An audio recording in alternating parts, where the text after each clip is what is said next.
Saviez-vous que 90% des échecs dans la vie proviennent de mauvaises décisions? Et si je vous disais que vous pourriez éviter la plupart de ces erreurs en suivant quelques principes simples, inspirés des plus grands penseurs de l'histoire? Avez-vous déjà regretté un choix important? Si oui, cette vidéo est pour vous. Prendre des décisions est une partie inévitable de la vie. Que ce soit dans notre carrière, nos relations ou notre développement personnel, chaque choix que nous faisons a un impact. Mais pourquoi certaines décisions nous mènent au succès, tandis que d'autres nous plongent dans le regret? Aujourd'hui, nous allons explorer comment éviter les pièges courants et prendre des décisions plus éclairées en nous appuyant sur la sagesse des philosophes et des chercheurs modernes. Avant de plonger dans le vif du sujet, dites-moi dans les commentaires, quelle est la décision la plus difficile que vous ayez prise récemment? Vos expériences pourraient inspirer d'autres personnes. Et si vous voulez découvrir comment éviter les erreurs courantes, restez jusqu'à la fin. Les mauvaises décisions ne tombent pas du ciel. Elles sont souvent le résultat de biais émotionnels, de manque d'informations ou de pressions extérieures. Par exemple, Socrate nous avertissait « Connais-toi toi-même », car sans une compréhension claire de nos propres motivations, nous risquons de prendre des décisions basées sur des impulsions plutôt que sur la raison. De plus, les biais cognitifs, comme l'effet de halo ou la peur de manquer quelque chose, FOMO, peuvent fausser notre jugement. Et n'oublions pas la pression sociale, qui nous pousse parfois à faire des choix qui ne nous correspondent pas vraiment. Alors, comment pouvons-nous améliorer notre processus de décision? Voici 5 stratégies clés, illustrées par des exemples concrets et des anecdotes historiques pour vous aider à mieux les comprendre. La liste des pour et contre, simple mais efficace. Cette méthode, popularisée par Benjamin Franklin, est l'une des plus simples et des plus puissantes. Il s'agit de lister les avantages et les inconvénients d'une décision. Pourquoi ça marche? Parce que cela force votre cerveau à organiser ses pensées et à visualiser les conséquences. Imaginez que vous hésitez à accepter un nouvel emploi. D'un côté, le salaire est plus élevé, mais de l'autre, les heures de travail sont plus longues. En écrivant ces points, vous réalisez peut-être que l'argent supplémentaire ne compense pas la perte de temps avec votre famille. Cette clarification vous aide à prendre une décision plus alignée avec vos valeurs. Benjamin Franklin utilisait cette méthode pour prendre des décisions importantes dans sa vie personnelle et politique. Par exemple, lorsqu'il devait décider s'il devait soutenir l'indépendance des États-Unis, il a pesé les avantages, liberté, autonomie, contre les inconvénients, risque de guerre, instabilité. Cette approche méthodique l'a aidé à jouer un rôle clé dans la fondation des États-Unis. Cherchez des avis extérieurs. Un regard neuf et objectif. Personne ne voit toutes les facettes d'une situation. C'est pourquoi demander l'avis de personnes de confiance ou d'experts peut être extrêmement utile. Comme le disait Aristote, le savoir est la clé de la sagesse. Supposons que vous envisagez de lancer votre propre entreprise.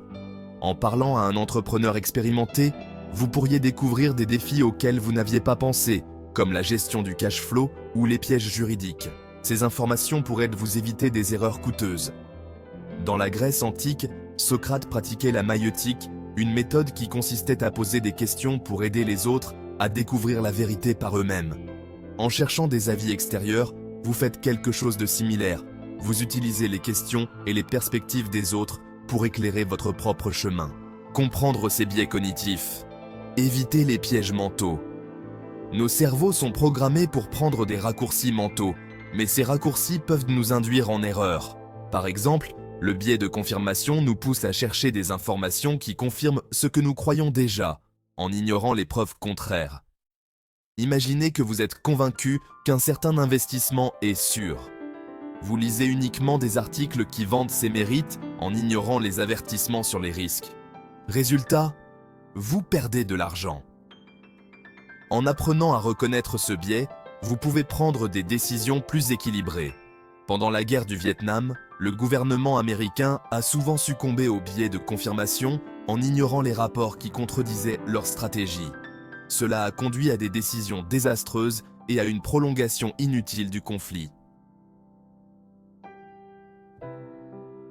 Prendre son temps. Le pouvoir du recul. Marc Aurèle, le philosophe stoïcien, disait « Le temps est un fleuve qui emporte tout. Parfois, la meilleure décision est de ne pas en prendre une tout de suite. Si la situation le permet, dormez dessus. Le recul permet à vos émotions de se calmer et à votre esprit de voir les choses plus clairement. Vous recevez une offre d'achat pour votre maison.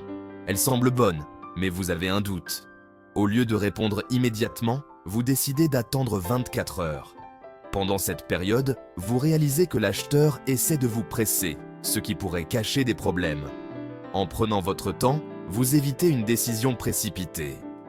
Les stoïciens, comme Marc Aurèle et Sénèque, croyaient en la puissance de la patience et de la réflexion. Ils recommandaient de toujours prendre du recul avant d'agir, car les émotions passagères peuvent obscurcir notre jugement. Projetez les conséquences, pensez à long terme. Une des meilleures façons de prendre une décision éclairée est de se demander quelles seront les conséquences de ce choix dans 1 mois, 1 an, 5 ans. Cette projection vous aide à anticiper l'impact réel de vos actions. Vous envisagez de quitter votre emploi stable pour un poste plus passionnant mais moins sûr.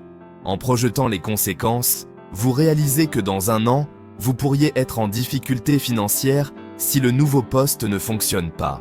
Cela vous pousse à chercher un compromis, comme garder votre emploi actuel tout en explorant des projets parallèles. Napoléon Bonaparte était connu pour sa capacité à anticiper les conséquences de ses décisions militaires. Avant chaque bataille, il passait des heures à analyser les scénarios possibles et à planifier ses mouvements en conséquence. Cette approche lui a permis de dominer l'Europe pendant des années.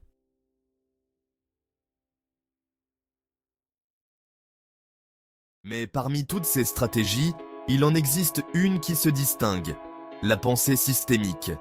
Cette approche, popularisée par des penseurs comme Peter Senge, consiste à voir les décisions dans leur contexte global. Au lieu de se focaliser sur un seul aspect, on examine comment chaque choix s'intègre dans un ensemble plus vaste. Par exemple, imaginez que vous hésitez à accepter un nouvel emploi. Au lieu de vous concentrer uniquement sur le salaire, pensez à l'impact sur votre vie personnelle, votre santé mentale et vos objectifs à long terme. Cette vision holistique réduit les risques de regrets futurs. Les mauvaises décisions ont un pouvoir destructeur. Elles peuvent nous ralentir, nous faire perdre des années, voire même détruire des aspects précieux de notre vie. Nos relations, notre santé mentale, notre carrière ou notre estime de soi. Combien de fois avons-nous vu des personnes regretter amèrement un choix fait sous le coup de l'émotion, de la pression ou de l'ignorance? Ces regrets, souvent, nous hantent longtemps, car ils nous rappellent que nous aurions pu agir différemment. Mais il y a une bonne nouvelle, éviter les mauvaises décisions est à la portée de chacun. En prenant le temps de réfléchir, de peser le pour et le contre, de consulter des avis extérieurs et de comprendre nos propres biais, nous pouvons faire des choix plus éclairés. Ces choix ne garantissent pas toujours le succès, mais ils réduisent considérablement les risques de regrets futurs. L'essentiel, c'est de faire la part des choses. Ne pas se laisser emporter par l'urgence ou les émotions, mais aussi ne pas tomber dans l'excès inverse, l'indécision paralysante. Trouver cet équilibre, c'est apprendre à écouter à la fois sa raison et son intuition, tout en gardant une vision claire de ses priorités et de ses valeurs. Comme le disait Nietzsche, « Ce qui ne me tue pas me rend plus fort, mais avec de bonnes décisions, vous n'aurez pas à souffrir inutilement. » Alors, prenez le temps de réfléchir, de projeter les conséquences et de vous demander « Est-ce que ce choix m'alignera avec la personne que je veux devenir ?» Et vous, quelle stratégie utilisez-vous pour prendre des décisions difficiles? Partagez vos astuces dans les commentaires et discutons-en ensemble. Si cette vidéo vous a plu, n'oubliez pas de liker, de vous abonner et de regarder notre prochaine vidéo sur comment développer une mentalité de gagnant. À bientôt pour plus de conseils inspirants.